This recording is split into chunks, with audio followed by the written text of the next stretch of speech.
It is March 27th, 2020. I'm going to be doing this vlog in two parts. So I just came back from the post office, and at the post office, it's different than it usually is.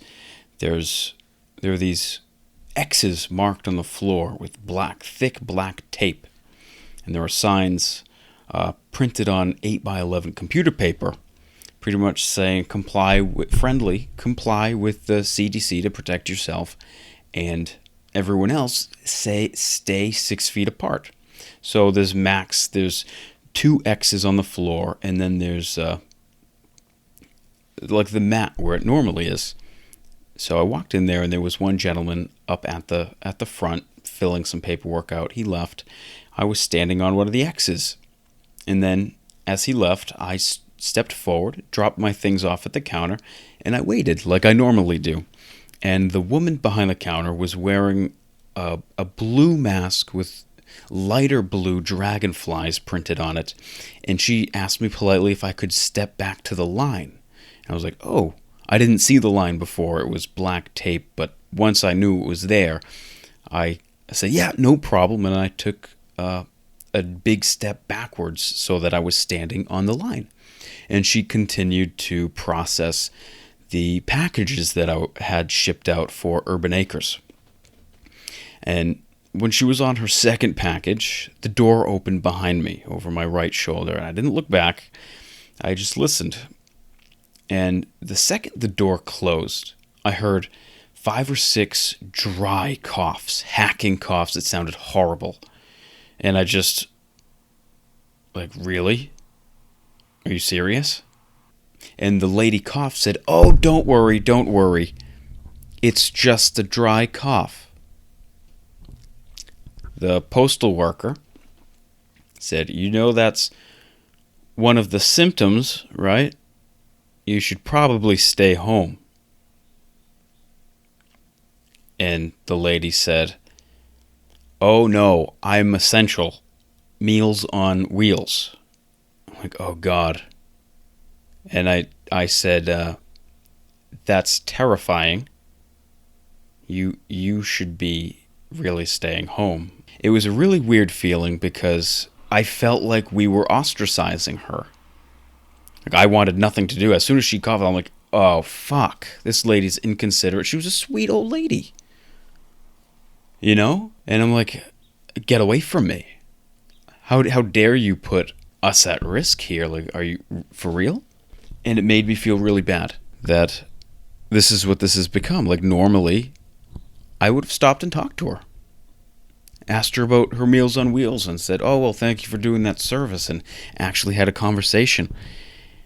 She was wearing a mask, but it was very, very uneasy. It was a super uneasy feeling that I really didn't like. I've never felt that way before. Having the feeling of ostracizing someone, secluding them, stay away from me. She honestly didn't think that she had it. It's just a dry cough, she said. Now I feel like I have to quarantine myself just by being in the same room with her. But then again, she was wearing a mask, so good for you for taking some sort of precautions. Masks, and she was wearing a surgical mask, the ones that are flappy, right? There's open spaces, but they do a great job at preventing others from getting sick. So that was a good thing. And I'm not uber concerned because we did maintain 6 feet apart. I have hand sanitizer in my car. I didn't touch anything she touched. I used my feet to open the door. Not weird, like lifting my feet to my hips or anything. I just kind of nudged it with my toe as I was motioning to walk.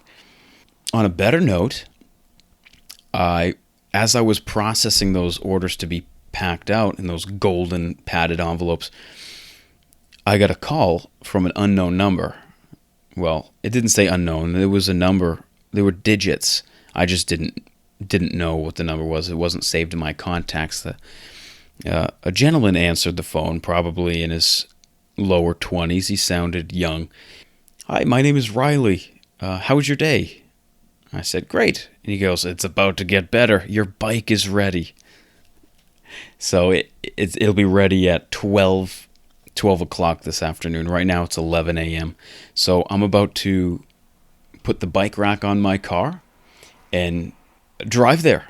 Yeah, I think it takes about a half an hour to get there. Actually, before I do that, I might kill another half an hour. So I might draw out a nice 30-mile loop, and that's what I'm going to do today. It's 60 degrees out and sunny. You can't really tell from the glare on the window, but it is a really nice day, and that phone call made my day. I feel super excited about everything. I've fasted today. I think I'm going to fast for the majority of the day. That whole sugar thing yesterday made me feel like crap. And I'm going to touch back on the second part of this vlog later on tonight before I go to bed, because I haven't looked up any corona news. Really, just not yet. It's kind of been like, oh, more numbers. I'll be back. Okay, so I'm back. Here's the second part of today's vlog. I'm just always so tired when I do these things. I picked up my bike, and it's perfect. It's so smooth. It's comfortable. I took it out for 30 miles, and it was everything that I thought it would be. There was a little bit of struggle, right? And even right now, my legs are so tired.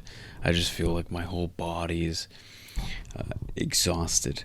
And I love that about cycling. There's not many things, activities that make me so tired like cycling does. And I looked on Strava, and my average was about 111 watts throughout the whole 30 miles. But I did turn it off 37 minutes in and forgot to turn it back on. So I lost 22 miles of the whole ride. So it is skewed. Maybe I had more watts, maybe less, but 111, it seems accurate to what I've done on the spin bike for an hour. And I wasn't trying to go too hard, too, because I knew 30 miles is a lot. It took me 2 hours, so averaged 15 miles an hour or thereabouts. Let's see, coronavirus. So come to find out, 89 Mass General workers have contracted the virus. 109 hospital employees for Beth Israel Deaconess and Leahy have been infected. The first Taunton police officer was diagnosed positive for corona. It seems like this disease is so contagious, and it's so contagious that all of these first responders, all of these healthcare workers, especially when you don't have the right protective equipment, they're getting sick. In Italy, 40 doctors have died. On the one hand, and you know what too? Never mind hands. Scientists don't even know if you really get immunity from this virus. For reasons unbeknownst to me, maybe it mutates so quickly that, like the flu, it's useless. Like the seasonal flu. Like, is the virus that's floating around in Massachusetts different from the one in California? It's really starting to pop off in the United States at this point. I mean, I'm talking about all of this, like, going for a ride on my bike and really enjoying it. It's fun. But it's just a distraction. Keeps me busy. This is a really serious deal. And I'm going to go sleep for 10 hours, probably.